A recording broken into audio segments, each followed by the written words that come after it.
네, 이번 다니엘 기도 가운데 어떤 말씀을 같이 좀 하면 좋을까? 지난번에는 1차 때는 우리가 풍성한 삶을 어떻게 살까라는 제목으로 우리 3번 했었는데요. 이번 한 주간은 제가 어떤 말씀을 전해야 할까 고민하다가 믿음 시리즈를 한번 다시 해보면 좋겠다. 제가 예전에도 몇 번 한 적이 있었지만은 좀 다른 구절로 우리가 믿음에 대해서 좀 이번 한 주간 계속 생각해 보면서 믿음이 어떻게 우리의 삶 가운데 역사되어지는지를 좀 살펴보려고 합니다. 오늘은 첫 번째 시간으로 믿음으로 회복하라. 그래서 마가복음 9장 14절부터 29절 말씀을 통해 같이 은혜 받기를 소망합니다. 오늘 말씀 같이 보도록 하겠습니다. 이 말씀은 살아계신 하나님의 말씀입니다. 이에 그들이 제자들에게 와서 보니 큰 무리가 그들을 둘러싸고 서기관들이 그들과 더불어 변론하고자 있더라. 온 무리가 곧 예수를 보고 매우 놀라며 달려와 문안하거늘 예수께서 물으시되 너희가 무엇을 그들과 변론하느냐? 무리 중에 하나가 대답하되 선생님, 말 못하게 하는 귀신 들린 내 아들을 선생님께 데려왔나이다. 귀신이 어디서든지 그를 잡으며 거꾸러져 거품을 흘리며 이를 갈며 그리고 파리에 지는지라. 내가 선생님의 제자들에게 내쫓아달라 하였으나 그들이 능히 하지 못하더이다. 대답하여 이르시되 믿음이 없는 세대여, 내가 얼마나 너희와 함께 있으며 얼마나 너희에게 참으리요. 그를 내게로 던져오라 하시매 이에 데리고 오니 귀신이 예수를 보고 곧 그 아이로 심히 경련을 일으키게 하는지라. 그가 땅에 엎드리져 구르며 거품을 흘리더라. 예수께서 그 아버지에게 물으시되 언제부터 이렇게 되었느냐 하시니 이르되 어릴 때부터니이다. 귀신이 그를 죽이려고 불과 물에 자주 던졌나이다. 그러나 무엇을 하실 수 있거든 우리를 불쌍히 여기사 도와주시옵소서. 예수께서 이르시되 할 수 있거든이 무슨 말이냐? 믿는 자에게는 능히 하지 못할 일이 없느니라 하시니 곧 그 아이의 아버지가 소리를 질러 이르되 내가 믿나이다. 나의 믿음 없는 것을 도와주소서 하더라. 예수께서 무리가 달려와 모이는 것을 보시고 그 더러운 귀신을 꾸짖어 이르시되 말 못하고 못 듣는 귀신아, 내가 내게 명령하노니 그 아이에게서 나오라. 다시 들어가지 말라 하시매 귀신이 소리 지르며 아이로 심히 경련을 일으키게 하고 나가니 그 아이가 죽은 것 같이 되어 많은 사람이 말하기를 죽었다 하나 예수께서 그 손을 잡아 일으키시니 이에 일어서니라. 집에 들어가심에 제자들이 조용히 묻자오되 우리는 어찌하여 능히 귀신을 쫓아내지 못하였나이까? 이르시되 기도 외에는 다른 것으로는 이런 종류가 나갈 수 없느니라 하시니라. 아멘.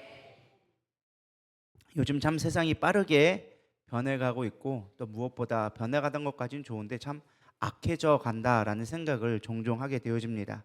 사실 교회도 이런 변화 속에서 사실은 진리를 붙잡아야 되는데 우리도 모르는 사이에 편리한 것들만 찾아가면서 우리가 변화되어지는 진리가 변질되어지고 어떤 가치관이 조금 흐려지는 것들을 보게 되어집니다. 모이기를 힘들어하고 기도와 예배의 가치가 무너지고 있는 시대.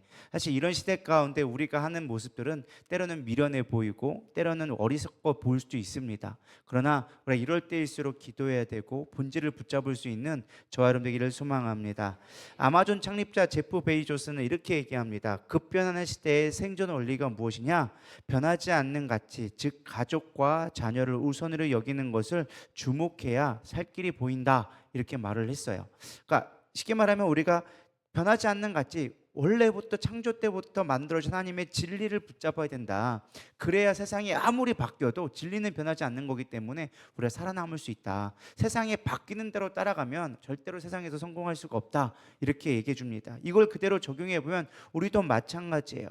우리의 믿음은 주님을 믿는 믿음이 변질돼서는 안 된다는 거예요. 세상이 아무리 바뀌고 세상이 아무리 편리해지고 아무리 AI의 할아버지까지 나온다 할지라도 우린 말씀 붙들어야 되고 기도해야 되고 예배 예배하는 것을 붙들어야 된다라는 것입니다. 제가 뭐 AI 하니까 뭐 제가 엄청 AI를 뭐 좋아해가지고 뭐 AI를 한 것처럼 보이지만은 아니요. 도움을 받고자 하고 편리하게끔 활용할 수 있는 거지. 그게 우리의 신앙을 대체할 수 있는 건 아니라는 거예요. 아무리 유튜브가 발달되어지고 아무리 좋은 설교가 많이 나온다 할지라도 우리가 현장에서 예배드리면 내가 기도하고 내가 말씀으로 씨름하지 않고는 믿음은 절대 잘할 수 없는 거예요. 우리가 본질을 붙잡을 수 있는 저런 되기를 소망합니다. 이번 다니엘 기도가 됐으면 좋겠어요. 여러분 본질을 붙들 수 있는 그런 믿음이 되기를 소망합니다. 오늘 본문 말씀은 이런 내용을 가지고 있습니다. 예수님께서 변화선 사건 가운데 3명의 제자들을 데리고 올라갔죠. 그리고서는 그 안에서 놀라운 천국을 맛보게 되어져요. 그러자 제자들이 너무 기뻐서 초막셋을 짓겠습니다. 막 그러면서 여기서 우리가 평생 있으면 안 될까요? 이 기적 가운데 있으면 안 될까요? 영광 가운데 있으면 안 될까요? 근데 나는 예수님께서 아니다. 이거를 감추어주고 너희들이 맛보고 너희들이 혼돈스러워하니까 내가 잠시 맛보게 했지만 이것이 우리의 목적은 아니다. 이 땅을 구원하는 게 내가 온 목적이다. 그러면서 제자들을 끌고 내려오죠.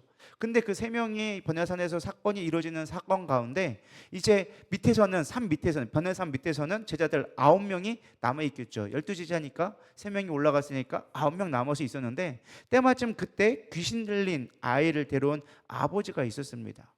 아이가 너무 고통스러워합니다. 예수님을 만나면 고침받는다고 하니까 데려왔습니다. 예수님은 어디 갔습니까? 물어봤는데 예수님은 저 위에 기도하러 가셨습니다. 그러면서 데려오니까 내 아이를 고쳐주십시오. 지금 큰일 났습니다. 지금 위경 가운데 있습니다. 고쳐주시면 안 됩니까? 막 하고 있었죠. 그래서 제자들이 어쨌든 경험이 있잖아요. 우리가 경험이 참 좋은 거지만 경험이 때로는 이렇게 위험할 수도 있습니다. 예수님이 제자들을 보내면서 너희들 가서 하늘과 권세 땅에 있는 모든 권세를 너에게 줄 터이니 귀신을 쫓아내고 전도하고 하라 했더니만은 가서 예수님의 이름으로 선포하면서 했더니 귀신도 떠나가고 병자도 고침받고 막 기적을 경험한 거죠. 그런 경험이 있는 상태에서 병든 자가 왔으니까 우리도 할 수 있어. 우리도 이제 할 수 있어. 그래가지고 9명이 모여가지고 1명 데리고서는 열심히 기도하고 했는데 안 되는 거예요. 이 귀신이 좀 센 게 붙었는지 얘가 안 떠나는 거예요. 난리가 난 거예요. 오히려 기도하면 기도할수록 더 쌩 난리를 피는 거예요. 막 뒤집어지고 난리 나고 막 하니까 막 이제 그것 때문에 막 웅성웅성 사람들이 더 모이기 시작하고 막 이런 일들이 벌어지게 되어진 것입니다. 때마침 예수님도 그때 내려오게 되어져요. 막 내려오고 있는데 그 모습을 보고서 예수님이 얘기하는 모습이 오늘 본문의 내용입니다. 사실 제자들이 여러 번 실패하게 되어지죠. 사실 우리의 신앙생활 하다 보면 이런 실패들이 종종 일어나게 되어집니다. 예수님의 이런 상황 가운데 맨 처음 와서 하신 말씀이 무엇이냐? 니들 뭐 하고 있냐라는 게 아니라 이들을 상황을 보면서 현장에 있는 사람들의 무엇을 보았느냐? 믿음을 보았어요. 귀신을 떠나가고 막 혼란스럽고 막 안 고쳐지고 그런 게 아니라 뭐라고 얘기하느냐? 19절에 대답하여 이르시되 믿음이 없는 세대요. 뭐라고요? 믿음이 없는 세대요. 이건 제자들만 책망하는 게 아니에요. 그곳에 모인 사람들이 얘기한 거예요. 너희들 믿음이 없다.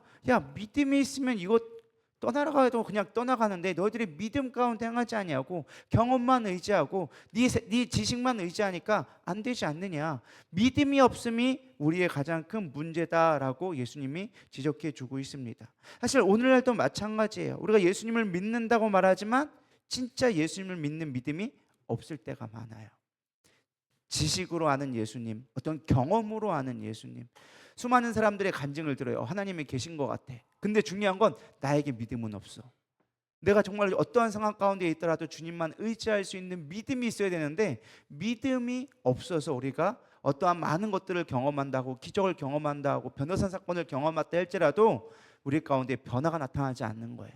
그럼 믿음이 있어야 기적은 나타나고 변화는 나타나게 된다라는 것입니다. 그럼 믿음은 무엇이냐 봤을 때 믿음은 우리의 노력이 아니에요. 많은 사람이 착각하는 게 기도 열심히 하고 막 말씀 많이 보고 있으면 우리가 어떤 믿음의 능력이 막 생길 거라 생각해요. 기적들이 일어날 거라 생각해요. 물론 우리가 믿음은 들음에서 남이라 말씀을 듣고 순종하는 거에서 나오지만 우리가 단순하게 지식적으로 많이 안다거나 어떠한 내 노력에 도를 쌓는다고 믿음이 생겨나는 것이 아니다라는 것입니다. 경험을 의지하는 것보다 더 중요한 게 영적인 전쟁이라는 걸 여러분들이 깨달아야 돼요. 믿음에 있어서 가장 중요한 거는요, 영적인 전쟁에 있다는 걸 분별해낼 수 있어야 돼요. 내가 뭘 이루어야겠다라는 신념도 아니에요. 믿음은 내가 현실에 있는 수없이 많은 우리를 헷갈리게 만들고 의심하게 만들고 넘어지게 만드는 그 상황 가운데 내가 주님을 선택하겠습니다라는 영적인 전쟁을 치러내서 얻는 것이 믿음이라는 거예요. 우리 얼마나 많은 것들을 시험받고 있습니까? 얼마나 많은 것들이 흔들리고 있냐라는 거예요. 조금의 누구의 말 때문에 흔들리고 상황 때문에 흔들리고 내 뜻대로 안 되면 넘어지고 그런 상황 가운데 우리가 영적 전쟁을 해야 되는 거예요. 나는 그래도 주님을 선택하겠습니다. 나는 그래도 주님을 신뢰하겠습니다. 그게 믿음이라는 거예요. 그래서 믿음은 내게 나오는 것이 아니라 부어지는 것이고 영적 전쟁으로 얻어지는 결과물이다라는 것입니다. 우리가 복음의 본질을 잊고 습관적인 영성, 어떤 그러다 보니까 너무 쉽게 교회 안에 익숙해지는 패턴으로 살아가다 보니까 마음이 굳어지기 시작하는 거예요. 말씀을 들어도 그 말씀에 순종할 마음이 없어지고 그냥 아멘, 뭐 좋습니다, 동의합니다, 이 정도로 끝나는 거예요. 우리 삶의 변화가 일어나기가 어려운 거예요. 기적이 나타나기가 어렵다라는 거예요. 믿음에 반응할 수 있어야 되고 내가 그걸로 인하여서 싸움할 수 있어야 된다는 거예요. 저는 무엇보다 중요한 게 교회로서의 믿음이 참 중요한 것 같아요. 여기 보면 믿음이 없는 세대여라고 얘기하고 있어요. 믿음이 없는 자냐라고 얘기하지 않았어요. 어떤 개인을 지목하지 않고 세대라고 얘기했어요. 오늘날 여러 가지가 교회는 발달되어지고 프로그램도 좋아지고 많은 어떤 기술들이 발달되지만 교회적인 믿음이 많이 없어진 것 같아요. 공동체적 믿음이 참 많이 사라지는 것 같아요. 몇몇의 믿음 좋은 사람은 있을지 모르겠지만 공동체적 믿음이 많이 연약해지고 있다. 우리가 그런 믿음들이 돌이켰으면 좋겠습니다. 우리가 믿음의 삶을 살다 보면 사실 여러 가지 스텝들이 갖게 되어지는데 이 본문 말씀에 보면은 상황이 악화되어져도 우리는 실망하지 않고 끝까지 주님을 바라볼 수 있는 것이 믿음이다라고 보여주고 있습니다. 한번 20절 읽어볼까요? 시작. 데리고 오니 귀신이 예수를 보고 곧 그 아이로 심히 경련을 일으키게 하는지라 그가 땅에 엎드려져 구르며 거품을 흘리더라.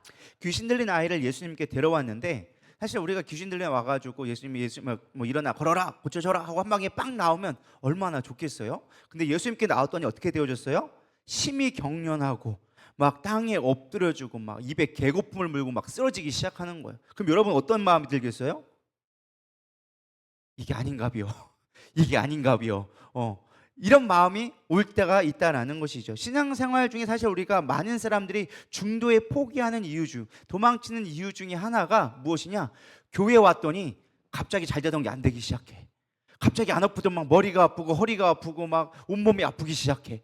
막 뭐가 했더니 막 교회 나왔더니 갑자기 자녀들이 막 문제가 일어나기 시작해. 막 사람들이 뭔가 막 되던 것도 잘 안 되기 시작해. 왜 그러는 거예요? 귀신이 발악하는 거예요.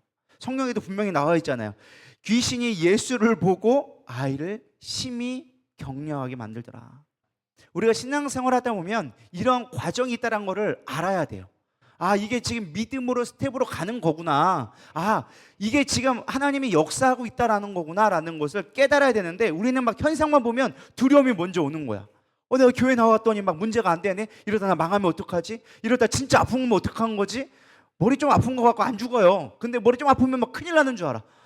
머리 아파서 못 가요. 막 오늘 못해서 못 가요. 막 허리가 아파요. 막 하면서 다리가 아파요. 막 이러면서 모든 핑계들 막 죽으라고 찾고 있는 거야. 그러면 절대로 우리 가운데 기적은 일어날 수 없는 거예요. 믿음은 반드시 역사가 나타나기 시작한다라는 거예요. 그러면서 막 질병 속에서 막 고통 가운데 이러면 안 되겠다 포기하고 싶은 마음이 계속 올 때 우리는 뭐 해야 돼요? 싸움을 해야 되는 거예요. 그래도 내가 주님 앞에 나가야 돼. 나는 주님밖에 없어 라는 것이 뭐다? 믿음이다 라는 거예요. 그래야 변화가 일어나기 시작하는 거예요. 역사가 일어나는 거예요. 사실은 마귀는 가만히 내버려둔 게 가장 마귀에게 좋은 거예요. 왜? 어차피 아무 일도 안 일어나거든. 그럼 그 사람은 예수님이 만날 의무가 별로 없는 사람이라고 이미 마귀가 도장 찍어놓은 거예요. 죽은 거에는 아무 반응이 하지 않아. 죽은 사람한테는 주사도 안 넣고 약도 안 줘. 이해되시죠? 사냥개도 살아있는 거에만 물지 죽어있는 건 건들지도 않아. 왜요? 죽었으니까. 그건 이미 내 밥이야. 건들 필요도 없어. 그러니까 여러분들이 교회 나왔는데 아무 반응이 없다? 사실 좀 잘못된 믿음이에요. 내가 생짜백인데 주님 앞에 나왔다? 그럼 뭔가가 반응이 나오기 시작하면 제대로 가고 있다는 표시인 거예요. 왜? 그것이 살아있다는 역사이기 때문에 그렇다는 것입니다. 마치 우리 상황이 악화되어지고 뭔가 안 좋은 일로 가는 건 주님이 일하시고 있다는 표징이에요. 마치 귀신 걸린 아이가 막 격하게 고통스러워하는 게 사단이 마지막으로 발악하는 거예요. 귀신은 절대 곱게 나가지 않습니다. 여러분 잘 아셔야 되는 게 귀신은 절대 곱게 나가지 않아요. 근데 우리는 착각해요. 예수님한테 오면 귀신이 그냥 알아서 조용히 나갈 거라 생각해요. 조용히 나가지 않습니다. 뭔가는 항상 튀어놓고 나가요. 내가 그냥 나가지 않는다. 항상 뭔가 문제를 만들어요. 그래서 우리가 가끔 영적 사역하고 나면은 그 사람은 회복된 것 같은데 교회는 뒤죽박죽이 될 때가 있어요. 그게 왜 그러냐? 마귀는 그냥 나가지 않아. 뭔가를 다 건들고 나가. 거기에 관련된 사람들은 하나씩 다 건들고 나가. 아니 사역하고 나는데 막 내가 죽겠어. 이게 영적인 이제 속된 말 좀 세상 좀 영적 사역하신다는 말들이 이제 쉽게 말하면 반격을 받았다. 이게 이게 됐다는 표현을 하긴 하는데 마귀는 절대 그냥 나가지 않아요. 뭔가가 우리 가운데 고통을 주고 떠나지 그냥 가지 않는다. 그래서 그게 떠나간다라는 표시를 알고 우리가 영원한 생명을 얻을 수 있다는 것에 우리는 포커스를 맞춰야 된다라는 것입니다. 그렇지 않고 보여지는 환경에 우리가 포커스를 빼앗기면 우리는 쉽게 무너질 수밖에 없어요. 포기하게 될 수밖에 없다라는 것입니다. 그래서 수술대 올라가면 우리가 칼을 대고 막 메스를 대면서 째잖아요. 환부를. 얼마나 아파요. 안 그래요? 근데 그걸 째야지만 뭐가 되는 거예요? 낫기 시작하는 거예요. 그거 좀 칼 째는 거 아프다고 내버려두면 어떻게 하는 거예요? 완전히 가는 거예요. 그래서 진짜 우리가 암이 걸리거나 뭐 아니면 염증이 생기거나 하면 뭐 해야 돼요? 다 긁어내야 되는 거예요.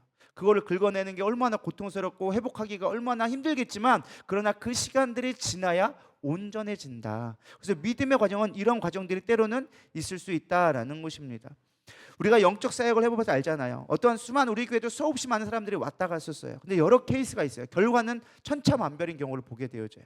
어떤 사람은 와가지고 끝까지 믿음으로 매달린 자들이 있어요. 뭐 제가 실명을 걸어서 죄송하지만 박 집사님이나 한 집사님 같은 경우에는 끝까지 버틴 사람들이야. 그래서 지금까지 생명도 연장하고 지금까지 세상 속에 나가지 아니하고 믿음으로 교회 안에 신앙생활을 할 수 있었던 거예요. 이런 사람의 특징은 그래도 끝까지 버틴 사람들. 근데 반대로 중간에 왔다가 고침받고 도망간 사람들도 있었어요. 많았어요. 오히려 이렇게 남아있는 케이스가 드문 케이스고 대부분은 왔다가 조금 회복되어지면 도망가고 아니면 회복이 안 되니까 빨리 도망가 버려. 왜? 하다가 하면은 더 힘들거든. 막 열심히 기도했더니 더 난리 펴나. 막 건드려놨더니 더 뒤집어져. 그런 케이스가 있다니까요.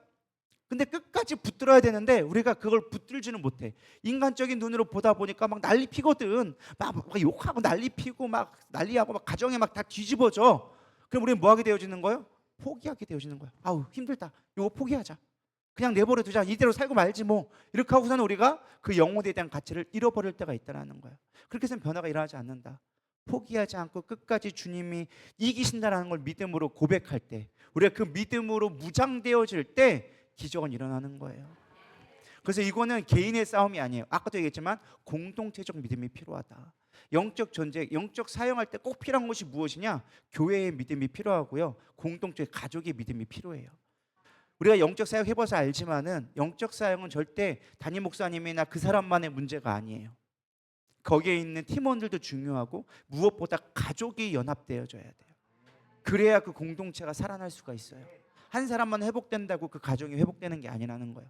같이 왜 예수님께서 하나님께서 그 귀신을 붙여놓은 이유도 그 가족이 구원받게 하려고 사실 붙여놓은 거란 말이에요. 그 가족이 온전한 믿음으로 세워져야 그 귀신은 떠나가기 시작하는 거예요. 근데 이 원리를, 영적인 믿음의 원리를 모르니까 그냥 현상만 보는 거예요. 현상만 봐서는 절대 해결되지 않습니다. 우리가 아프다고 맨날 감기약만 먹는다고 해서, 머리 아픈 진통제만 먹는다고 해서 해결되는 게 아니라는 거예요. 더 큰 문제가 있을 수 있기 때문에 근본적인 것부터 해결을 받아야 된다. 그래서 믿음의 문제는 그만큼 중요하다라는 것입니다.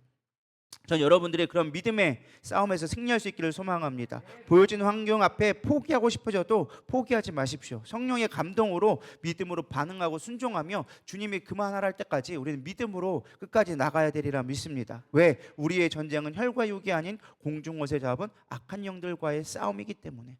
이거를 깨닫는 게 쉽지가 않아요. 우리가 아무리 이론적으로 알고 있고 아무리 말씀을 암송하고 있다 할지라도 현실로 닥치면 그게 쉽지가 않다라니까요. 여러분 그걸 깨닫기를 소망합니다. 영적 전쟁이구나. 분별해야겠구나. 이게 사단이 하는 거구나. 이게 어떤 내 실제적인 육체적인 문제구나. 분별할 수 있어야 돼요. 근데 보여지는 것만으로 우리가 보면 절대로 우리는 사단을 이길 수 없다. 믿음의 능력이 필요하다. 그래서 그걸 바라보는 믿음에 있는 우리의 가장 큰 무기가 무엇이냐? 주를 바라보는 거예요.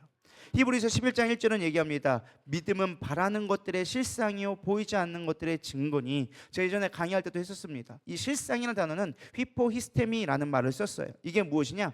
이 원어를 뜰 보면은 법적 권리 증서 혹은 보증서라는 의미를 갖고 있어요. 이거를 조금 더 우리식으로 표현하면은 아파트 분양 계약서라고 볼 수 있어요. 여러분 아파트 분양 계약서가 있으면 대출이 될까요? 안 될까요? 돼요. 왜 돼요? 건물도 없는데? 아니 아직 건물도 안 올라갔는데? 분양 계약서인데? 그러니까 이해가 되시나요? 분양 계약서는 실체가 없어 지금. 아직 이루어지진 않았어. 근데 분양 계약서가 있다라는 건 뭐예요? 그걸 발행할 수 있다는 건 건물이 지어진다는 것이 확실하기 때문에 분양 계약서를 준 거예요. 그 분양 계약서를 보고 건물이 있다라고 가정하에 대출을 해주는 거예요. 이해가 되시죠? 우리가 이 믿음은 바라는 것들의 실상이란 말은 지금 현실에는 안 보여. 내가 기도한다고 당장 뭔가 이루어지진 않았어. 근데 하나님이 뭐하게 준 거예요? 내가 이루어줄게라는 약속의 보증서를 준 거예요. 그럼 그거 갖고 우리가 역사가 일어날 수 있어요? 없어요? 된다라는 거예요. 그게 믿음은 바라는 것들의 실상이라는 이야기를 해주고 있는 거예요. 믿음은요, 하늘과 땅에 있는 것들을 연결시키는 통로라고 보면 돼요. 우리가 기도하면 하나님은 시공간을 초월하신 분이라 지금도 있고 미래도 있고 과거에도 계신 분이세요. 그러니까 지금 그분은 현재에 계신 하나님이에요. 미래도 현재고 지금도 현재고 과거도 현재예요. 그분은 동일하게 역사하시는 분이에요. 처음 되자 마지막 되신 분이세요. 그러니까 지금 우리가 기도하면 하나님은 미래 가운데도 동일하게 역사하시는 거예요. 그래서 기도할 때, 믿음으로 반응할 때 미래 가운데 역사가 되어지고 실제가 되어지기 때문에 하나님은 그 약속을 믿고 나아가라는 거예요. 이게 믿음이라는 거예요.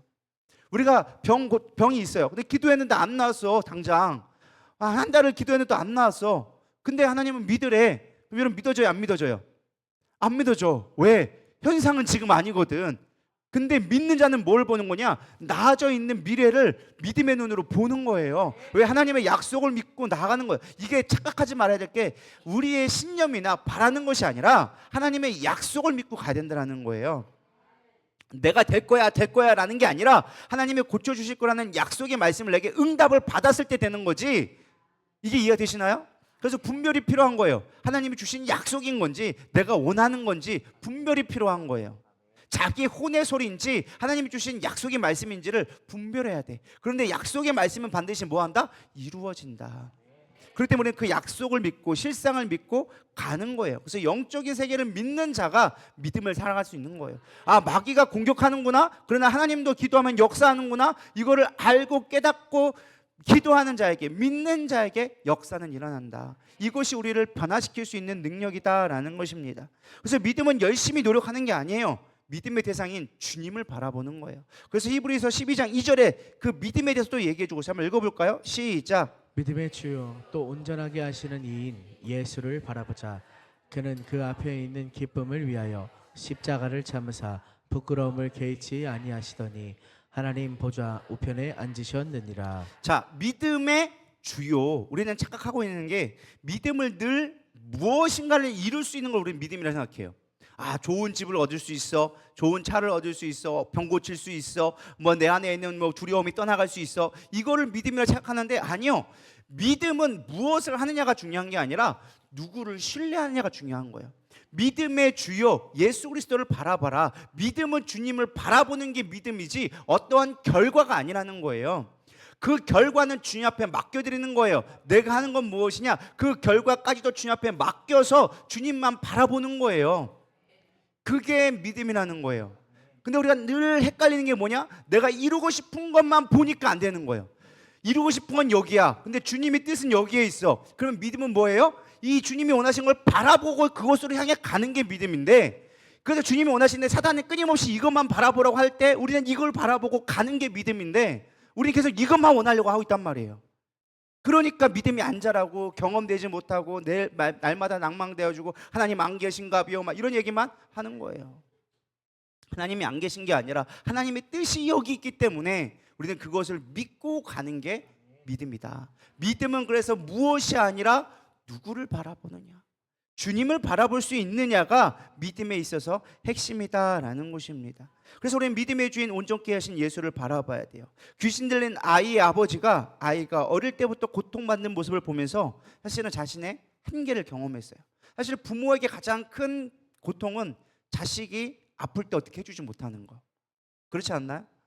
자녀가 고통받고 있어요. 뭐 어릴 때는 아파서 그렇고, 커서는 뭐 도와주지 못해서, 더 좋은 걸 가르쳐 주지 못하고, 더 풍성한 걸 못해서 그렇고, 장성에서는 걔가 어떠한 삶 가운데 고난받고 스트레스 받고 이런 것들을 내가 더 감당해 주지 못해서 미안하고, 여러 가지 그런 모습들이 있잖아요. 그런 무능력과 한계감을 체험하고 있을 때 예수님한테 물어본 거예요. 어떻게 물었냐?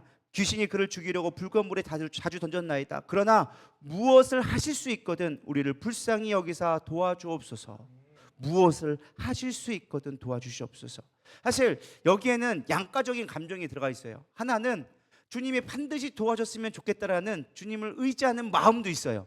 근데 그 앞에 표현이 그거 웃긴 거예요. 무엇을 하실 수 있거든. 주님이 하실 수 있다라는 거를 믿는 건 아니라 무엇을 할 수 있을까? 아까 얘기했죠. 믿음은 뭐다? 주님을 믿는 건데 주님을 믿지 못하고 뭘 할 수 있냐라고 계속 물어보고 있다라는 거예요. 우리의 믿음이 그럴 때가 많은 거예요. 양가 감정이 많아요. 뭔가 됐으면 좋겠는데 그게 내 뜻대로 이뤘으면 좋겠고, 그렇지는 안 될 것 같으니까 어쨌든 주님 도와줬으면 좋겠고, 막 이런 양가 감정이 우리 가운데 있다라는 거예요. 사실 우리도 신앙생활 하다 보면 그럴 때가 너무 많아요. 이런 양가 감정 때문에 뭔가 이거 좀 됐으면 좋겠는데 이건 어떻게 안 될까요? 막 이런 것 때문에 늘 고민하고 씨름하는 것이죠. 그렇기 때문에 신앙이 어려워지는 거예요. 신앙은 되게 단순해요. 주님 바라보면 다 돼. 주님 바라보면 아주 쉬워져. 주님의 뜻이 그게 아니에요? 그럼 나 포기하고 주님의 뜻 가운데 걸어갈게요. 주님은 가장 좋은 걸 주신다고 나는 믿습니다 하고 가면 고민할 일이 없어. 고민하지 마. 그런 것 같고. 근데 우리는 내 걸 이루려고 무엇이든 하실 수 있습니까? 이거 어떻게 안 될까요? 하니까 이게 고민이 생기기 시작하는 거예요. 전 여러분들이 내려놓고 주님을 바라볼 수 있는 믿음이 되기를 소망합니다. 그러자 예수님이 말씀하셨어요. 23절에 예수께서 이러시되 할 수 있거든이 무슨 말이냐? 믿는 자에게는 능히 하지 못할 일이 없느니라 하시니. 참 크리스천이 좋아하는 말씀이죠. 믿는 자에게 능치 못할 일이 없느니라. 집을 주실 줄 믿습니다. 차를 주실 줄 믿습니다. 병 고칠 줄 믿습니다. 믿는 자에게 능할 일이 없다, 능치 못할 일이 없다고 하니까 주님 다 이루어 주시옵소서. 이 말씀으로 우리가 좀 악용할 때가 많이 있는데 뭐 꼭 나쁜 건 아니에요. 그것도 좋은 믿음이긴 하나 될 수 있겠지만은 정말 성경적인 믿음이라고는 조금 할 수가 없어요. 성경적인 것은 우리가 노력한다고 되는 게 아니라고 얘기해주고 있어요. 여기서는 무엇이냐? 우리의 이 믿음의 기준이 네가 아니라 주님 앞에 두어라 라는 말씀이에요. 믿는 자에게는 능치 못할 일이 없다. 능히 하지 못할 일이 없다. 내 힘으로 하면 지치게 된다. 근데 믿음의 주체가 주님이 되어지면 절대 무너지지 않는다. 이 말을 해주고 있는 거예요. 우리가 아까도 얘기했지만 우리가 넘어진 이유가 뭐예요? 나에게 기준 가치를 두고 있기 때문에 무너지는 거예요. 성경은 우리가 아닌 주님한테 기준을 둬라. 주님한테 맡기면 된다라는 것을 가르쳐주고 있는 거예요.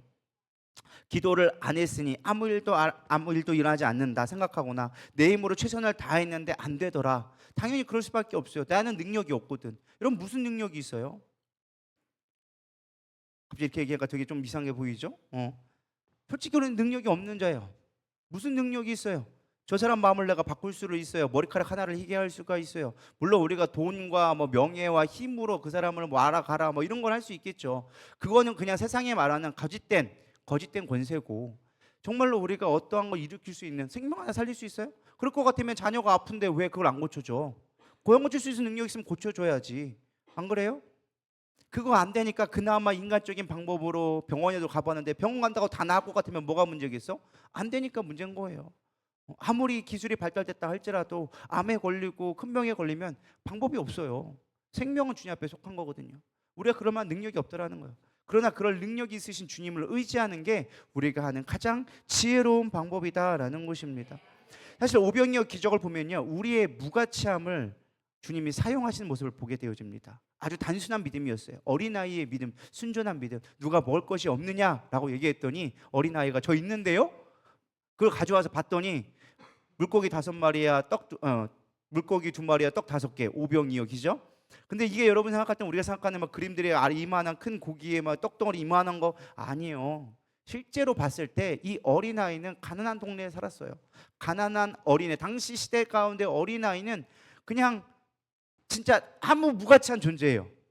지금과 같은 어린아이의 뭐 존중 이런 거 없어요. 애는 그냥 나오면 있는 거고 안 나면 맞는 거고, 거기에는 막 팔기도 하고 막 노예로 팔기도 하고, 부모가 먹고 살고 힘들면 가가지고 노예로 팔아버리는 게 애였어요. 왜? 그건 또 나면 되니까. 당시 세는 그랬단 말이에요. 지금이야 이제 자식이 귀하고 막 자녀 때문에 벌벌 떨지만 옛날에는 먹고 살기 힘들면 자녀 그냥 팔았어요. 노예로 팔아버리고 왜? 또 나면 되니까. 그때는 뭐 천지백가리가 나는 게 애밖에 없었으니까. 물론 힘들게 났지만은 당시에는 뭐 특별하게 뭐 깜깜해지면 할 일이 별로 없잖아요. 그러니까 이제 열심히 애를 만들다 보니까 열심히 애들이 많았단 말이야. 그러니까 애들은 그냥 흔했어. 너무 흔했어. 그러니까 별 가치가 없었어. 그러니까 심지어 어린아이가 나오니까 막 제자들이 와가지고 얘 어디 애가 여기로 와가지고 그래 막 이렇게 하면서 막 방해하잖아요. 요즘 같으면 애가 나온다고 막 그러겠어요. 진성이 요 앞에 나온다고 너 어디 애가 나와 막 진성이 저리 안 가 막 이러 안 그러잖아요. 왔어? 뭐 막 다 그거 보고 있지 막. 안 그래요? 맞잖아요. 근데 옛날에는 애가 막 이렇게 들어오잖아. 어디 애가 이런 데 들어오고 있어. 이런 시대란 말이에요. 근데 애가 예수님의 말씀하고 강연하고 있는데 와가지고 있단 말이야. 그거를 사실은 용납이 안 되죠. 그런 어린아이가 가져온 도시락, 그 도시락도 정말 찌질이 가난해가지고 그냥 해변가에서 굴러다 말린 그냥 생선 같은 거 멸치 대가리 같은 거 있잖아요. 그냥 어망에 걸렸는데 팔지도 못해. 그냥 걸려가지고 놔두자니 안 되는 것들 있잖아요. 막 그물에 걸려서 썩게 된 거 냄새 나는 것들. 할 수 없이 어부들이 그냥 뜯어다가 말려놓은 그냥 한쪽에 구석에 모아놓은 거. 여러분 그게 상품 가치도 없고 먹을 만한 간식이 아니에요. 그냥 대가리 떨어지고 막 꼬리 떨어지고 내장 터지고 막 이렇게 해가지고 그냥 구석에 말려놓은 물고기. 떡도 뭐 엄청나게 우리 생각하는 떡국 우리가 생각하는 뭐 보리떡 이게 이쁜 맛있는 그런 거 아니에요. 뭐 부풀고 이런 거 아니에요. 그냥 속된 말로 당시에 말은 지금처럼 정제 기술이 없어가지고 그거 먹으면은 솔직한 말로 화장실 갔다가 아주 큰일 나는 그런 만한 되게 거칠고 막 관리도 안 되고 먹고 나면 입이 막 다 커물고 막 이럴 만한 근데 배고프니까 어쩔 수 없어서 먹을 수밖에 없는 그런 거 가지고 왔는데 주님은 정말 쓰잘데없고 누가 가져와도 이거 뭐야 하고 버릴 수밖에 없는 그거조차도 먹을 거 있냐고 가져왔을 때 그걸 가지고 축사하시고 고맙다 잘 가져왔다 하나님 앞에 영광 올려드리면서 그걸로 기도하니까 5천 명이 먹는 기적이 된 거예요. 우리의 무가치한 존재, 어린아이 같은 무가치한 정말 보잘것없는 거 가져와도 주님은 그걸 기뻐 받으시고 주님이 일하시면 된다는 걸 보여주는 거예요. 그래서 오병이어는 우리의 능력을 자랑하는 게 아니라 우리의 무가치함에도 불구하고 하나님이 역사하시면 된다는 것을 보여주기 위해서 주님이 가르쳐 주신 거라는 것입니다. 우리는 주님 앞에 믿음으로 가져온다? 아것도 아니에요. 그냥 주님이 가져오라고 했으니까 순종하는 마음으로 가져온 별것도 아닌 거지만 주님이 그거 가지고도 역사한다. 우리의 기도하는 거 사실 하나님의 기준에서 본다면 정말 아무것도 아닌 거예요. 들어줄 가치조차 없는 거예요. 근데도 그럼에도 불구하고 우리가 기도하고 믿음으로 나아가면 주님께서 뭐 하신다? 역사해 주시더라. 그게 믿음이라는 거예요. 순전한 믿음, 주님의 말씀에 똑같이 따라갈 수 있는 것이 믿음이다라는 것입니다. 그렇다면 우리가 믿음이 어떻게 하면 자라날 수 있는가? 믿음을 자랄 수 있는 방법을 오늘 모분 말씀을 통해 좀 살펴보기를 원합니다. 24절 읽어보겠습니다. 시작. 곧 그 아이의 아버지가 소리를 질러 이르되 내가 믿나이다 나의 믿음 없는 것을 도와주소서 하더라. 아멘. 저는 이 말씀이 되게 마음에 많이 남았어요. 귀신 들린 아버지가 육신의 간절함으로 믿나이다 고백했어요. 사실 그거는 자기의 욕심의 기도였을 수도 있겠죠. 뭐 정말 진짜 믿음이 있어서 기도가 아니라 그냥 주님이 하실 거라는 생각을 듣고 많은 사람들이 얘기하니까 그래요 주님 어떻게든 좀 고쳐주면 안 돼요? 내가 유일하게 갈 수 있는 방법 세상적인 방법으로는 안 되니까 당신이 마지막 나의 동아줄이니까 어떻게 해주면 안 돼요? 라는 인간적인 욕망일 수도 있겠어요. 그럼에도 불구하고 도와달라고 하는데 중요한 게 그 뒤에 말이에요. 나의 믿음 없는 것을 도와주시옵소서. 전 이게 너무 마음에 와닿았어요. 많은 사람들이 문제 해결만을 원해요. 하나님 나 이거 돈 문제 해결해 주세요. 건강 해결해 주세요. 뭐 관계 해결해 주세요. 뭐 해결해 주세요. 우리는 그거 안 되면은 나가리였어요. 하나님이 어디 계셔? 내가 아무리 기도해봤는데 안 되던데 40일 기도해봤는데 안 되던데 내 교회 헌금을 얼마나 했는데 안 되던데 상황만 보는 거였어요. 근데 이 아버지에게 본받을 만한 건 뭐냐? 나의 믿음 없음을 도와주시옵소서. 나 믿음 없어요. 알아요. 근데 주님 그래서 내게 믿음 주셔서 내가 고침받을 수 있도록 내 아들이 고침받을 수 있도록 나에게 믿음 좀 주세요. 저는 우리 가운데 이게 깨달아야 되리라 믿습니다. 설령 우리가 문제가 해결되지 않는다 할지라도 주님 내가 믿음으로 보게 하여 주시옵소서. 이번 다니엘 기도 가운데 하나님 기도하는데 때로는 내가 작정한 게 이루어지지 않을 수도 있습니다. 때로는 내가 기도하는데도 불구하고 문제는 더 커질 수도 있습니다. 그러나 주님 내게 믿음 주셔서 내가 이길 수 있게 해주시옵소서. 사실 우리의 삶 가운데요 실제적인 많은 문제가 있는데 그 많은 문제들 가운데 우리의 믿음 없는 게 90% 이상이에요. 제가 볼 때는 90% 이상. 믿음만 있으면 해결될 것들은 거의 대부분이에요. 근데 우리의 믿음 없기 때문에 날마다 두려워하고 염려하고 어떻게 인간적인 방법 해결하니까 매일 열이 오르고 전리 굴러두고 그러다가 지쳐 나가 떨어지고 그리고 신앙이고 뭐가 어딨냐 막 흔들리고. 왜 그러냐? 사단의 장난이거든요. 우리는 끊임없이 영적 전쟁을 해야 돼요. 내가 믿음 없음을 주님 도와주시옵소서. 나의 믿음 없습니다. 나 믿음 너무 연약해요. 그러니 주님 도와주세요. 나에게 믿음 좀 주세요. 누가복음 17장 5절에 6절 보면 제자들도 똑같이 얘기합니다. 사도들의 주께 여짜오되 우리에게 믿음을 더하여 주소서 하니 이르시되 너희에게 겨자씨 한 알만한 믿음이 있었더라면 이 뽕나무더러 뿌리가 뽑혀 바다에 심겨라 하였을 것이요 그것이 너희에게 순종하였으리라. 믿음을 구하라. 믿음을 가져라 라고 얘기하는 거죠. 니들 왜 믿음 없어? 라고 책망하는 게 아니라 나를 향한 믿음을 가질 때 세상은 바뀌게 될 거야. 변화될 거야. 사실 이 이야기는 이것이에요. 예수님이 제자들에게 얘기합니다. 야, 누구든지 실족하게 하면 연자맷돌 맺고 바다에 빠져 죽는 게 훨씬 낫다. 그러고서 너희들 야 하루에 7번이라도 용서해야 된다. 그러니까 제자들이 아니 하루에 7번 어떻게 용서하라고요? 여러분 하루에 7번 쉬울 것 같아요? 어려울 것 같아요? 여기서 하루에 7번은 너에게 무슨 짓을 해도 이 숫자 이 이스라엘에게 7은 완전 숫자예요. 어떠한 짓을 해도 네가 용서해 줄 수 있어야 돼. 그게 너희들이 천국 가는 비결이야. 그러니까 우리 그렇게 못 하겠는데요. 주님 그건 안 될 것 같은데요. 그러면서 구한 게 내게 믿음 도와해 주세요. 내가 그렇게 할 수 있게끔 좀 도와주셔 보세요. 우리 그거 어차피 안 되는 거 알잖아요, 주님. 그러니까 주님 도와주세요. 그러니까 예수님이 야 그렇게 믿음이 없냐 니들? 야, 그렇게 용서하는 게 어려운 거냐? 그렇게 내 말에 순종하는 게 어렵냐? 그렇게 나를 믿는 게 어렵냐? 내 믿어봐. 그러면은 저 산을 들어서 던지라고 하면 던져질게요. 그들도 순종할 거예요. 너희들 믿음만 가지면 돼. 믿음을 가져 제발 좀. 그렇게 말씀해 주신 말씀이 오늘 여기 누가복음 17장의 말씀이었어요. 여러분 우리가 뭔가 도저히 안 될 때 우리가 어떻게 하면 문제 해결할 수 있을까? 인간적인 방법으로 해결할 것이 아니라 여러분 기도의 제목은 그거예요. 하나님 나에게 믿음을 더하여 주세요. 문제 갖고 씨름할 것이 아니라 믿음 더하여 주세요. 믿음의 눈으로 보게 해주세요. 세상의 눈으로 보면은 문제가 너무 커 보이지만 문제에 집중하면 집중할수록 문제는 해결되지 않지만 우리 가운데 믿음의 눈으로 보면 문제는 점점 작아지더라. 왜? 하나님은 크신 분이시니까. 하나님의 크심을 보면 볼수록 문제는 점점 작아질 수밖에 없는 거예요. 근데 저부터도 뭐 되느냐? 문제만 계속 묵상하고 있는 거예요. 문제를 묵상하면 문제는 점점점 커질 수밖에 없어요. 여러분 묵상하면 묵상할수록 커지게 되어져 있어요. 염려를 묵상하잖아요. 염려는 커질 수밖에 없어요. 두려움을 묵상하잖아요. 두려움이 커지게 되어져 있어요. 맞아요? 틀려요? 맞다니까요. 여러분 봐봐요. 시기의 마음을 묵상하잖아요. 더 커져요. 치약 하나 짜는 것 때문에 삐져가지고 그것 때문에 사람 죽인다니까요. 왜? 시기 때문에 염려하기 때문에. 그거를 묵상하고 있으니까 나중에는 시기가 살인까지 가는 거예요. 아닌 것 같아요? 그렇게 된다니까요. 여러분 묵상하는 게 커지게 되어져 있어요. 그러나 말씀을 묵상하면 주님이 크게 되어져 있다. 주님을 묵상하면 주의 능력이 더 커져 보이게 된다. 그래서 우리는 믿음 가운데 주님을 묵상하셔야 돼요. 날마다 그래서 예배드리고 날마다 기도해달라는 것은 형식적으로 종교적으로 하는 것이 아니라 우리의 믿음 없기 때문에 주님을 날마다 구해야 되는 거예요. 오늘도 나는 믿음이 없습니다. 오늘도 또 실패합니다. 오늘도 또 교회 가가지고 이 밤에 가가지고 뭐 기도한다고 뭐가 역사가 바뀔까? 여러분 안 될 것만 염려하고 묵상하고 있으니까 안 되는 일이 생기는 거예요. 오늘 내가 기도가면, 오늘 예배드리면, 오늘 내가 하나님 앞에 말씀드리면 내 삶의 문제가 해결될 거야. 그 믿음의 소망으로 묵상하고 주님을 더 찾고 주님 내가 어떻게 하면 될까요? 고민하면 주님이 커져 보이니까 능력이 나타나기 시작하니까 삶이 바뀌는 거예요. 그게 신앙의 원리예요. 근데 여기에 나와 앉아 있어도 우린 염려하고 있잖아. 여기에 있어도 말씀 안 듣고 말씀을 믿지 못하잖아. 안 그래요? 앉아 있어도 지금은 자식 공사 걱정하고 있고 내일 일 나가고 걱정하고 있고 가스불 올려놓은 거 걱정하고 있고 염려하고 있고. 그러니까 빨리 집에만 가야지. 안 그래요? 가스불 꺼졌나 안 꺼졌나 봐야 되니까. 그걸 염려하고 그걸 묵상할 게 아니라 말씀을 묵상하세요. 믿음을 구하세요. 그럴 때 역사는 일어나게 되어진다. 두 번째는 진리에 집중해야 믿음은 커지게 되어진다. 25절 우리 같이 보도록 하겠습니다. 시작. 예수께서 무리가 달려와 모이는 것을 보시고 그 더러운 귀신을 꾸짖어 이르시되 말 못하고 못 듣는 귀신아 내가 내게 명하노니 그 아이에게서 나오고 다시 들어가지 말라 하시매. 아멘. 예수님은 본질을 깨뜨려 보시는 능력이 있으신 분이에요. 왜? 그분은 전지전능하신 분이기 때문에. 근데 이 귀신을 잘 보면요, 우리는 언뜻 보면은 딱 내용만 보면은 질병의 병명이 뭔 것처럼 보여요?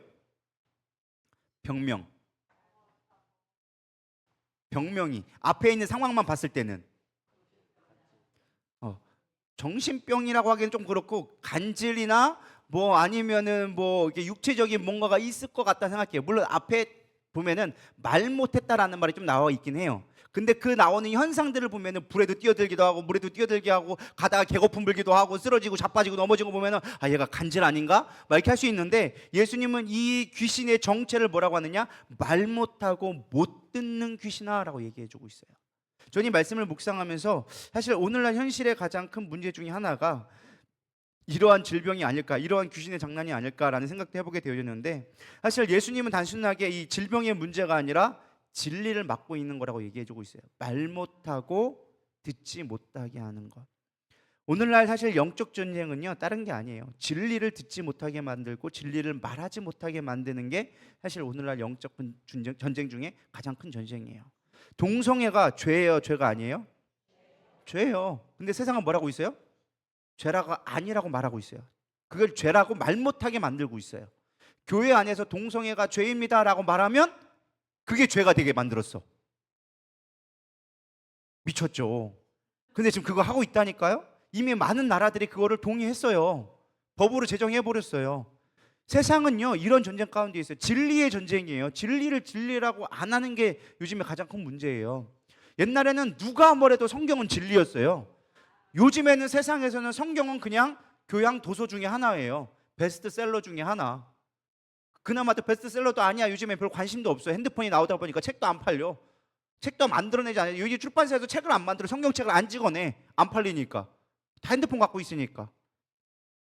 진리가 아닌 시대, 진리를 진리 말하지 못하는 시대가 사라지고 있어요. 우리가 그런 시대에 살고 있다는 거예요. 듣지 못하게 만드는 거. 듣지 못하게 만든다는 게 귀를 막았다는 게 아니에요. 진리를 가리워져서 진리가 아닌 것이 진리처럼 말하면서 듣지 못하게 만들고 있어요. 너무 바쁜 시대에 살고 있어.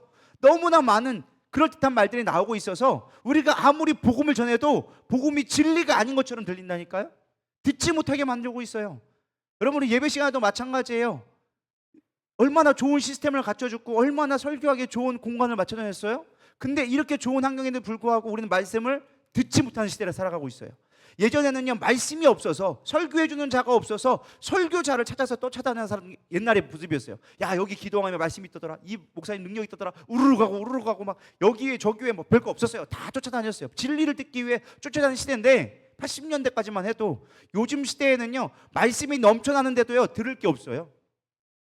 진리를 듣지 못하게 만들었어요.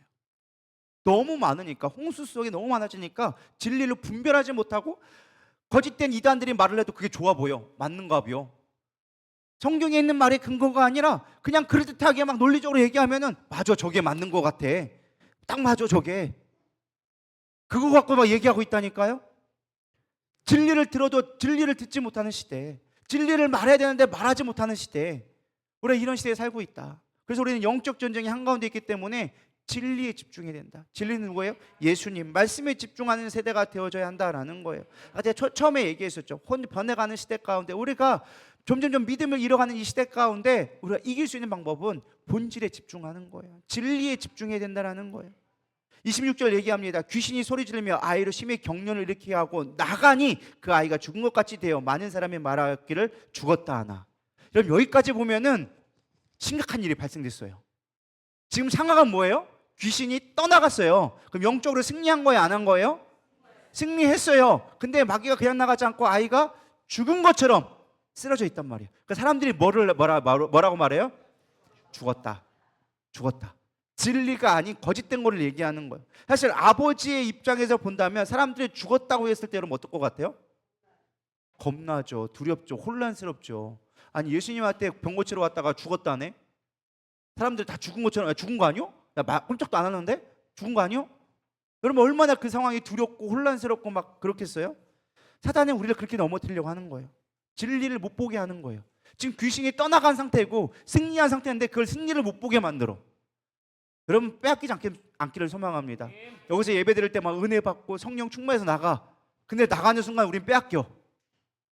차 때문에 주차하는 것 때문에 짜증나고 남편 때문에 짜증나고 옆에 있는 애들이 막 집안 엉망 때문에 짜증나고 그런 거에 여러분 빼앗기면 안 돼요. 보여지는 현상 때문에 빼앗기면 안 돼요.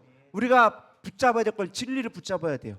내가 받은 은혜를 붙잡아야 되고 말씀을 붙잡고 살아가야 돼요. 보여지는 걸 문 밖에 나가는 순간 끝나면 안 돼요. 붙잡아야 될 걸 붙잡을 수 있어야 된다라는 것입니다. 그래서 우리는 늘 얘기해야 돼요. 주님, 제가 듣겠습니다. 사람의 말 듣지 않겠습니다. 보이는 환경에 흔들리지 않겠습니다. 주님 말씀만 듣겠습니다. 그럴 때 우리가 영적 전쟁에 승리하게 되어지고 믿음은 자라날 수 있게 되어진다라는 것입니다.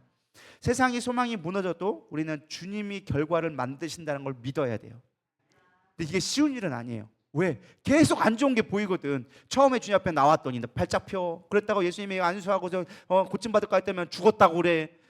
그럼 상황이 이런 상황이면 이게 좋은 상황으로 가는 거예요? 안 좋은 쪽으로만 가는 거예요? 안 좋은 쪽으로만 가는 거예요. 예수 믿는다고 해도 점점 안 좋은 쪽으로만 가. 근데 뭐 한다? 주님은 결론을 책임지더라. 그 아이를 일으키니 일어나 걷더라.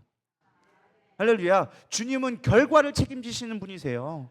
환경 앞에 보여지는 소리 앞에 흔들리지 마세요. 진리에 집중해야 돼요. 예수님 앞에 집중되어져야 우리는 끝까지 갈 수 있는 거예요. 우리의 천국의 싸움은요, 단거리 싸움이 아니에요. 죽는 그날까지 주님 붙잡아야 되는 거예요. 아무리 믿음 줬다가 마지막 그 순간에 우리 얼마나 예수님 많이 부인하는데요. 막 교회 건축도 하고 막 교회 얼마나 헌신하고 전도도 막 수백 명씩 했어. 근데 마지막에 자기 아프니까 안 걸리니까 하나님 안 계신데. 그런 사람도 많다니까요. 마지막까지 붙들고 가야 돼요. 끝까지 주님이 결과를 책임진다는 걸 믿음으로 가야 우리의 믿음은 흔들리지 않는 거예요. 여러분, 믿음을 붙들고 가셔야 돼요. 그래서 믿음은 보이지 않는 영적 전쟁이에요. 이 전쟁에 승리할 수 있기를 소망합니다. 마지막 결론입니다. 예수님께서 제자들이 와서 물어봅니다. 주님, 우리도 해봤는데 아니 9명이 달라붙어가지고 정말 안 해볼 거 다 해봤는데 막 거기에 성경에 나와 있지 않지만 막 엘리야처럼 엎어지기도 하고 막 날로 구르기도 해보고 막 여기까지 해봤는데 안 되는데요? 주님, 뭐가 문제일까요? 우리에게 좀 알려주세요. 주님의 그 비법 좀 노하우 좀 알려주시면 안 돼요? 라고 얘기했더니 주님이 노하우를 알려주셨어. 노하우가 뭐냐? 29절 읽어보겠습니다. 시작. 이르시되 기도 외에 다른 것으로는 이런 종류가 나갈 수 없느니라 하시니라. 아멘. 참 우리가 잘 아는 말씀이죠. 좋아하는 말씀이고 참 많이 하시는 말씀 중에 하나인데, 사실 많은 사람들이 이 말씀을 읽으면서 약간은 오해 아닌 오해를 하는 것 같아요. 이런 종류가 나갈 수 없느니라. 여러분, 이 말씀을 어떻게 해석하시나요? 우리는 이 종류를 해석할 때 은사적인 개념으로 해석할 때가 많이 있는 것 같아요. 이런 종류로 나갈 수 없다. 이런 은사가, 기도하면 이런 은사가 나타날다, 기적이 나타난다, 이렇게 해석을 하는데 사실 원어의 의미로 보면은 전혀 반대의 의미예요. 이런 종류는 귀신들을 얘기하는 거예요. 여기서 나갔다는 것은 쫓겨났다라는 뜻이에요. 은사가 나타났다가 아니라 종류는 여기서 귀신들을 얘기하고 있는 거예요. 그러니까 여기서 말하면 기도 외에는 어떤 다른 것으로도 이런 귀신들이 나갈 수가 없다. 그러니까 기도해야지만 귀신이 나가는 거다. 근데 이거를 가끔 착각하는 분들이 이런 유가 나갈 수 없느니라, 그래서 은사가 나가고 뭐 불이 나가고 뭐 성령이 뭐 능력이 나타나고 막 이런 걸로 기적이 나타난 걸 해석하는데, 그게 아니라 기도해야지만 마귀가 떠나간다. 이거예요. 이거 종류는 말 그대로 종류들, 다양한 스피시스, 종류들 얘기하는 거예요. 그러니까 이런 단순한 귀신이나, 아마 여기 볼 때, 제가 볼 때는 예수님이 이 말을 하신 의미는, 문장의 의미로 본다면 여기에 귀신이 하나만의 귀신은 아니었던 것 같아요. 여러 종류의 귀신이 있는데 그 중에 대표되는 귀신이 말 못하고 못 듣게 하는 귀신이었고, 그 중에 밑에 있는 서브에 있는 귀신들이 막 불에도 던지기도 하고 관절에 걸리기도 하고 아프기도 하고 막 이렇게 쓰러지기도 하고 하는 여러 귀신들이 있었던 것 같아요. 성경에 보면요, 사실은 귀신은 혼자 역사하지 않아요. 떼거지로 역사하지. 거라산 봐보세요. 군대 귀신이 있더라. 한두 마리가 있는 게 아니라 한 군대라고 하면 레기온이라고 해가지고요, 6,000명이에요. 한 레기온이라는 말이 6,000이란 뜻이에요. 그러니까 그 한 사람의 몸에 6,000개의 귀신이 있었더라. 그게 한 군대라는 말이에요. 레기온이라는 말이 원어로 보면 한 사단이 통째로 그 안에 들어가 있었다. 그러니 막 사람들이 난리 나고 막 쇠사슬로 해도 꼼짝할 수 없는 그런 군대가 있었더라. 그러니까 떠나가라 하니까 귀신의 떼가지가 들어가가지고 다 죽었더라. 그러니까 사실 귀신은 혼자 역사하지 않아요. 같이 역사해요. 그래서 귀신에 붙어있는 사람들이 붙어있으면 더 힘이 생기는 거예요. 귀신은 같이 역사하거든요. 그래서 귀신 붙은 사람 옆에 있으면은 분리할 수 있어야 돼. 내가 물리칠 능력이 안 되면 별로 안 가는 게 유리해. 근데 어설프게 내가 갔다나 그러면은 오히려 가부식기로 더 힘들어져. 나도 힘들어지고 그 사람도 힘들어져. 그래서 여러분 이게 영적으로 좀 분리가 될 수 있어야 돼요. 그렇다고 귀신이 있으면 저 사람 귀신 영적 사용하는데 도망가야지. 네 속에도 있더라. 네 속에 더 큰 게 있더라. 그럼 분별할 수 있어야 돼요. 제 귀신 들렸는데 아유 무섭네. 쟤한테 가면 안 되겠네. 너도 무섭더라. 그래서 우리가 항상 분별해야 된다. 그래서 우리는 성령의 불로 같이 태워야 된다. 할렐루야. 그게 하여튼 중요한 무기인 것 같아요. 어쨌든 중요한 영적 원리는 예수님이 얘기하고 있는 건 뭐냐? 기도할 때 귀신은 떠나가더라. 그러니까 지금 이 상황 가운데 문제는 귀신이 역사한 거였어요. 근데 귀신을 물리칠 수 있는 건 기도다. 그러니까 여러분 기도할 때 그냥 대나가나 기도하지 마시고 반드시 영적인 축사 사역을 꼭 하셔야 돼요. 주기도문에도 뭐가 나왔어요? 악에서 구하여 주옵소서. 이게 꼭 들어갔단 말이에요. 여러분 그래서 늘 기도할 때마다 대적 기도를 할 수 있어야 돼요. 주의 보혈을 뿌리고, 주의 보혈을 뿌리라고 해가지고 막 보혈이 막 그게 아니라 주님의 능력을 의지하는 거예요. 주님의 구원의 능력을 의지하는 거예요. 전신갑주 취하라니까 머리에 막 쓰고 막 갑옷 입고 막 철장 모자 윙 이렇게 하는데 사실 윙 한다고 막 생기는 건 아니에요. 그것 때문이 아니라 예수를 옷 입는 거예요. 구원과 진리와 의의 흉배와 믿음의 복음의 능력, 평안함과 믿음의 검과 성령의 검을 성령의 검 맞죠? 믿음의 방패하고 이거를 주님의, 이게 다 주님이에요. 진리신 예수님을 우리 가운데 의지하며 나가는 거예요. 주님만 의지하고 우리가 영적 전쟁에 나갑니다. 오직 주님만 바라봅니다. 믿음으로 바라봅니다. 그게 우리를 마귀를 대적할 수 있는 거지. 그냥 저기까지 윙착 했다고 되는 게 아니에요. 고개 쓸고 막 아주 찡 입고 막 쫙쫙 하고 쫙쫙 입어가지고 덤벼 막 이렇게 한다고 되는 게 아니에요. 그걸로 이기는 게 아니다. 가끔 제가 게임을 많이 해서 그렇게 상상이 되더라고. 저는 위에 죽을 주고 막 전세 주고 막 주님 PF로 바랍니다 막 하면서 이렇게 하는 게 마치 막 로봇 탁 한 것처럼 보이는데 그거 한다고 되는 게 아니라 내 마음 가운데 주님을 의지하는 거야. 주님 내가 흔들리지 않게 해주세요. 사탄이 그런 영적인 혼동케 하는 거에 있어서 내가 구원이 흔들리지 않게 하여 주시옵시고 내 마음에 있는 양가의 마음들, 내 마음에 있는 중심들이 흔들리지 않게 하여 주시옵시고 진리로 내 중심이 무너지지 않게 해주세요. 예수님이 내 중심 되게 해주세요. 복음이 주는 평안함을 내가 느끼게 해주시옵시고 성령의 검으로 말미암아 말씀을 통하여서 내가 사탄을 물리치게 하여 주시옵시고 믿음으로 말미암아 어떠한 공격이 와도 내가 흔들리지 않는 믿음 주세요. 그렇게 기도하는 거예요. 제가 해결사를 하다 보니까 거기 나와 있어요. 에베소 강의하는데 바울이 로마 군병을 봤을 때 썼던 거지. 만약에 바울이 현대 시대에 왔으면 로켓포를 쐈을 거다. 바주카포를 쐈을 거고 거기에다가 막 레이저 투시경 같은 거 아마 썼을 거다.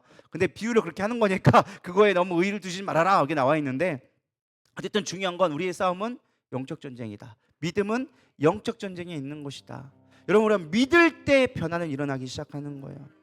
이번 다니엘 기도 가운데 여러분 목적을 갖고 기도할 때 그냥 병 고쳐주세요, 뭐 문제 해결해 주세요, 뭐 이거 환경 바꿔주세요, 자식 좀 바꿔주세요, 뭐 남편 좀 바꿔주세요, 이런 거 필요 없어요. 주님 나에게 믿음 주세요.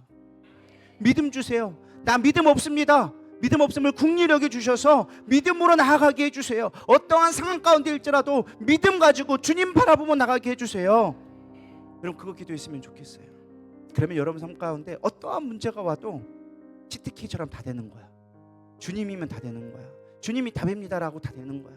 근데 우리가 그 주님을 신뢰하지 못하고 주님을 바라보지 못하니까 보여지는 환경 앞에 점점점 무너져가는 환경 앞에 무너질 수밖에 없는 거예요. 변화되어진 세상에 흔들리지 마세요. 사람들의 말에 현혹되지 마세요. 지금 보여지는 결과만 보고 흔들리지 마세요. 주님은 반드시 일으키시더라. 반드시 우리 안에 있는 진리를 끄집어내더라. 여러분 그 믿음 가지고 오늘도 승리하며 나갈 수 있는 저 여러분 되기를 소망합니다. 우리 찬양하며 나가도록 하겠습니다.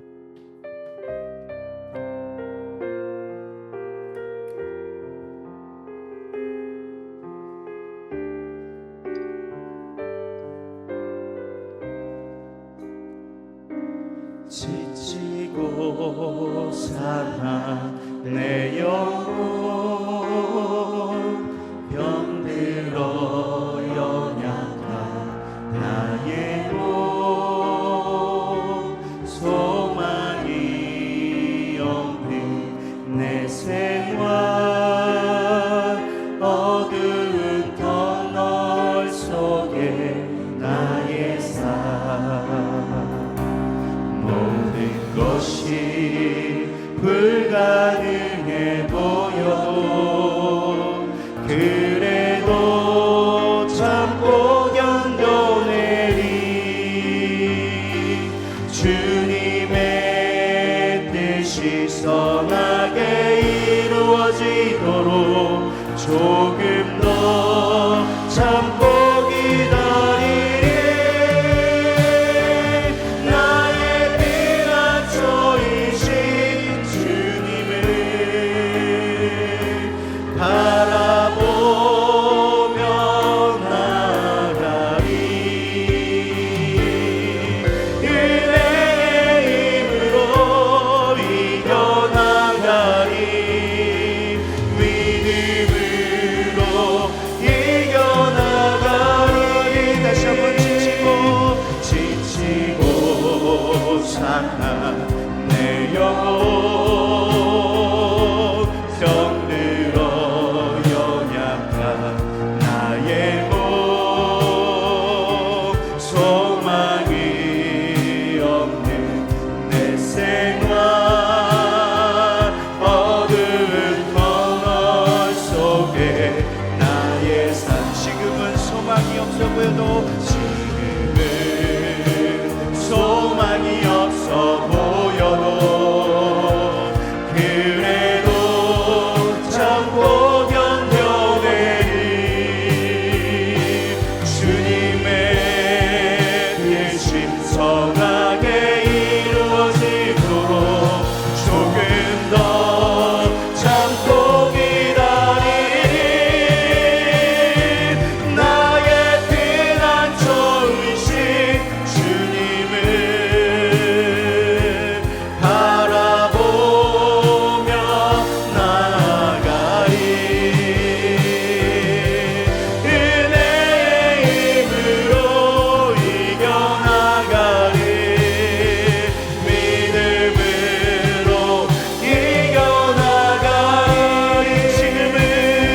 지금은 소망이 없어 보여도 그래도 참고 견뎌내리. 주님의 뜻이 선하게 이루어지도록 조금 더 참고 기다리리. 나의 피난처이신 주님을 바라보며 나가리. 은혜의 힘으로 이겨나가리. 믿음으로 이겨나가리. 말씀을 생각하면서 주님, 난 믿음이 없습니다. 믿음이 너무 연약합니다. 보여진 환경 앞에 무너지고 지금 나에게 닥친 문제만이 커 보입니다. 주님, 나에게 믿음 더하여 주시옵소서.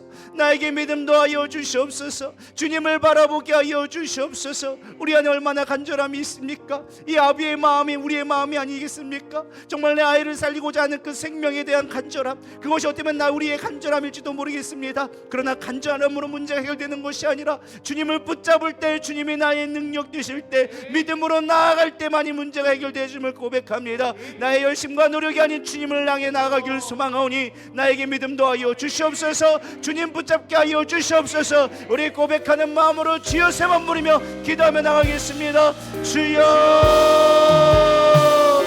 주여,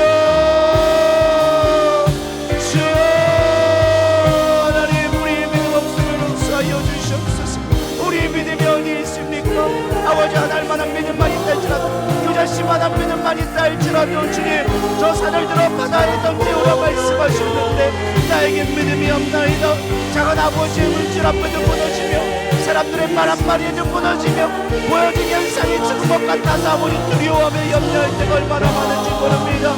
우리의 아버지보다 되어진 시대 가운데 아버지 세상의 가치관이 혼돈되어져서 우리의 흔들리는 믿음들을 주님 용서하여 주시옵소서. 내게 믿음을 더하여 주시옵소서. 주님, 내가 이 길을 갈 수 있을까 두렵고 염려될 때가 얼마나 많은지 모릅니다. 하나님, 나에게 보여지는 상황 가운데 해결할 수 없는 것들이 얼마나 두려움속에 많습니다. 주님, 그러기에 나는 주님을 의지할 수밖에 없습니다. 주님만이 나의 길 되시기에, 주님만이 나의 능력 되시기에, 주님만이 나의 소망 되시냐고 믿을 수밖에 없으니 주님,